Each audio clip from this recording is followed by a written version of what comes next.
या कुंदेन्दु तुषार हार धवला या शुभ्र वस्त्राविता या वीणा वरदंड मंडित करा या श्वेत पद्मासना या ब्रह्माच्युत शंकर प्रभृतिर्देवे सदा वंदिताम सामा पातु सरस्वती निशेष जाड्यान्पहा।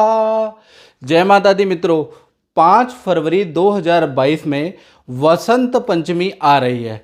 वसंत पंचमी माघ मास शुक्ल पक्ष की पंचमी को वसंत पंचमी मनाई जाती है। इस दिन माँ सरस्वती का अवतरण हुआ है इस धरा में। मान्यता यह है कि इस दिन सरस्वती की पूजा व अर्चना या पीला कपड़ा पहनने से बुद्धि और वाणी और ज्ञान प्राप्त होता है। इस बार वसंत पंचमी 5 फरवरी 2022 में शनिवार को मनाई जाएगी। ज्योतिष के अनुसार देखा जाए तो उस दिन मीन राशि में चंद्रमा गोचर करने वाले हैं। 6 राशियों के लिए ये विशेष फलदायी है। यानी कि 6 राशियां कौन कौन सी है? पहली है वृषभ, वृषभ राशि, वृश्चिक राशि, धनु राशि, मकर और कुंभ और मीन। ये जो 6 राशियां हैं ये समस्त अपनी बाधाओं को दूर करने के लिए बसंत पंचमी में हमारे द्वारा दिए गए प्रयोग आजमा सकते हैं, जिससे कि बाधाएं इनकी खत्म हो जाएगी। इस दिन सबसे पहले शुभ मुहूर्त की बात कर लेते हैं। तो इस दिन जो शुभ मुहूर्त है वो सुबह 7 बजे से लेकर 11 बजे तक भी आप वसंत पंचमी में सरस्वती की पूजा अर्चना कर सकते हैं। दिन में 12 बजे से लेकर और 3 बजे तक भी आप जो है बसंत पंचमी में सरस्वती माँ की पूजा आराधना कर सकते हैं। शाम के समय भी अगर हम बात करें तो शाम को 6 बजे से लेकर 11 बजे के बीच में भी आप सरस्वती की पूजा अर्चना कर सकते हैं। कहा जाता है उस दिन अबोध मुहूर्त होता है, यानी कि विवाह, शादी, संस्कार, गृह प्रवेश, कोई भी काम आंख बंद करके आप बसंत पंचमी के दिन कर सकते हैं। वैज्ञानिक महत्व के बारे में बात करें तो वसंत पंचमी से सर्दी धीरे धीरे करके कम हो जाती है और वसंत पंचमी यानी वसंत ऋतु का आगमन यानी आनंद का आगमन होना शुरू हो जाता है। व्यक्तियों का आलसपन खत्म हो जाता है, मानसिक जड़ता इस दिन से समाप्त होती है। इसके बाद व्यक्ति चुस्त दुरुस्त हो जाता है। शुक्लाम ब्रह्म विचार सार परमाम माध्यम जगत व्यापणिम वीणा पुस्तक धारणिम अभयदाम जाड्यंतकारापहम हस्ते स्फाटिक मालिकाम विदधतिम पद्मासने संस्थिताम वंदे ताम परमेश्वरी भगवती बुद्धि प्रदा शारदाम। अब जानते हैं कथा और पुराणिक शास्त्र का वृतांत। भगवान विष्णु की आज्ञा से प्रजापति ब्रह्मा ने सृष्टि की रचना की, ये सब आप लोग जानते हैं।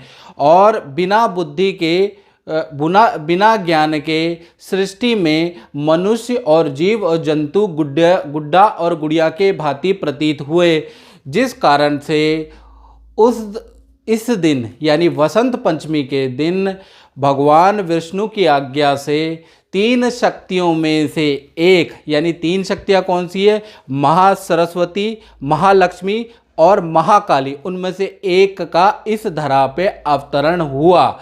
यानी कि महासरस्वती उस दिन इस धरा पे अवतरित हुई, जिनके 4 हाथ थे।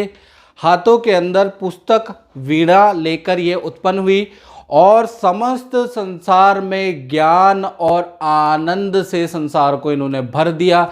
जैसे कि वैज्ञानिकता में देखा जाए इलेक्ट्रॉन, प्रोटॉन और न्यूट्रॉन से एक अणु की रचना होती है। उसके अंदर जो प्रोटॉन जैसी जो क्षमता थी वो महासरस्वती, महाकाली और महालक्ष्मी के उत्पन्न होने से इस सृष्टि के चक्र चलने लगा।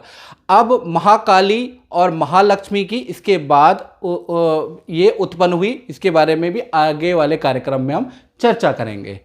अब हम जानते हैं कि बसंत पंचमी के दिन पूजा पाठ कैसे करें, क्या करना चाहिए।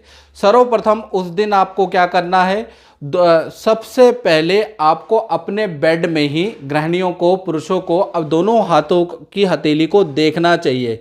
कहा जाता है कि अपने हाथों को देखने से हथेली के अंदर सरस्वती का निवास होता है, जिस कारण से आपकी बुद्धि बढ़ती है। उसके बाद स्नान आदि के कार्य से निवृत्त होकर आपको पीला वस्त्र धारण करना है। उसके बाद लकड़ी की चौकी ले लीजिएगा, उस पर सफ़ेद या पीला वस्त्र बिछा के सरस्वती की फोटो, सरस्वती की मूर्ति स्थापित कीजिएगा। सबसे पहले कोई भी पूजा साधना करने से पहले गणेश जी के मंत्र का जाप होता है, तो ओम श्री गणेशाय नमः ये मंत्र का जाप 11 बार आपको बोलना है। उसके बाद दीपक और धूप आपको जलानी है। उसके बाद ओम ह्रीम एम सरस्वते स्वाहा, दोबारा मंत्र बोल देता हूँ, ओम ह्रीम एम सरस्वते स्वाहा ये मंत्र बोल के पंचामृत सरस्वती पे चढ़ाना है, अक्षत सरस्वती देवी पे चढ़ाना है। मोर पंख यदा कथा हो तो आप चढ़ा दीजिएगा। सफ़ेद या पीले पुष्प की माला भी आप सरस्वती जी को चढ़ा दीजिएगा। और माँ भगवती से हाथ जोड़ के आपको प्रार्थना करनी है, अपने परिवार की प्रार्थना करनी है, अपने काम की, अपने व्यापार की, अपने संस्थान की प्रार्थना करनी है कि दिन दुगनी रात चौगुनी तरक्की हो, ये आपको प्रार्थना करनी है। उसके बाद माँ को आपको गुड़ के चावल का से आपको बना के, गुड़ का चावल डाल के खीर बनानी होती है, वो बना के आपको माँ भगवती को चढ़ानी है और प्रसाद समस्त लोगों में वितरण करना है। जितना प्रसाद वितरण करेंगे उतना आपके लिए अति उत्तम रहेगा। चलिए ये तो बात हो गई साधारण। अब नौकरी पाने के लिए या नौकरी का इंटरव्यू दे रहे, सफलता नहीं हो रही है, कोई डील करना चाहते हैं वो नहीं हो पा रही है और अपनी वाणी को प्रखर करना चाहते हैं, तो ऐसे में आपको क्या करना चाहिए। ऐसे में आपको बसंत पंचमी के दिन ओम महाभद्राय नमः इस मंत्र की एक माला यानी 108 बार यह मंत्र का जाप करना है। कोरे कागज पे लाल पेन से इस मंत्र को लिख दीजिएगा और अपने पर्स पॉकेट में रखिएगा।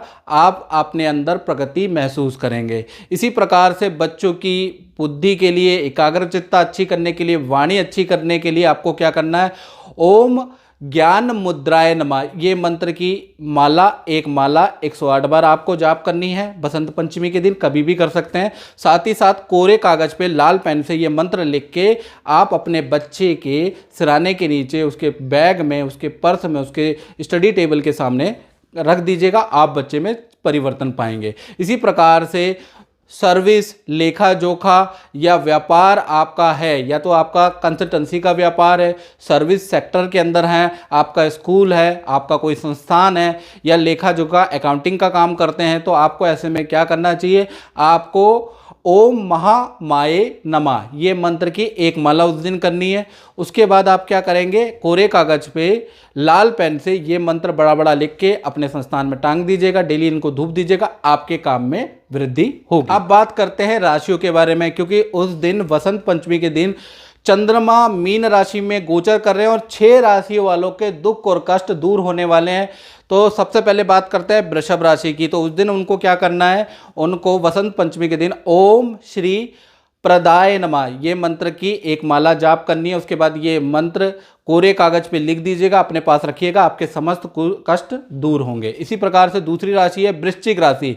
इनको क्या करना, ओम वर प्रदाय नमः ये मंत्र की एक माला जाप करनी है। साथ ही साथ कोरे कागज पे लाल पेन से यही मंत्र लिखकर आप अपने सिराने के नीचे या अपने पर्स में रख सकते हैं। इसी प्रकार से तीसरी राशि है धनु राशि, जिनके ऊपर 7.5 चल रही है और बड़ी नेगेटिव 7.5 चल रही है, धन की या शारीरिक हानि हो रही है। इनको क्या करना है, इनको उस दिन बसंत पंचमी के दिन इनको ओम शिवानुजाय नमः यानी कि ओम शिवानुजाय नमः ये मंत्र की एक माला करनी है और ये मंत्र कोरे कागज पे लिख के अपने पास रखिएगा, आपके कष्ट दूर होंगे। इसी प्रकार से अगली राशि है मकर राशि।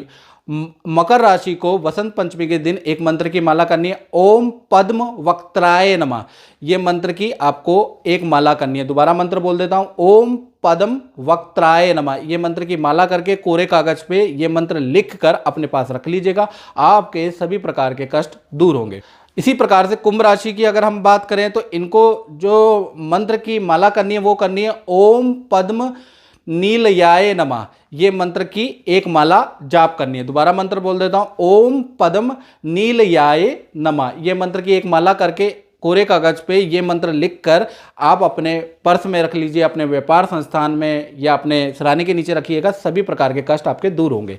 इसी प्रकार से मीन राशि की अगर हम बात करें तो इनको क्या करना है, बसंत पंचमी के दिन ओम सरस्वते नमः ये मंत्र की एक माला जाप करने के बाद कोरे कागज पे लाल पेन से ये बड़ा बड़ा मंत्र लिखने के बाद अपने पास रखें या अपने सिरहाने के नीचे रखें, अपने कैरी बैग के अंदर रखें। आपकी समस्त समस्याओं का कल्याण होगा। तो मित्रों, ये कार्यक्रम हमने बात की है बसंत पंचमी के महत्व के बारे में, पौराणिक महत्व कथा बता दी। ठीक है जी। ये कार्यक्रम आपको कैसा लगा? अगर अच्छा लगा तो शेयर कीजिएगा, नहीं तो मेरे चैनल को सब्सक्राइब लाइक जरूर कीजिएगा। जय माता दी।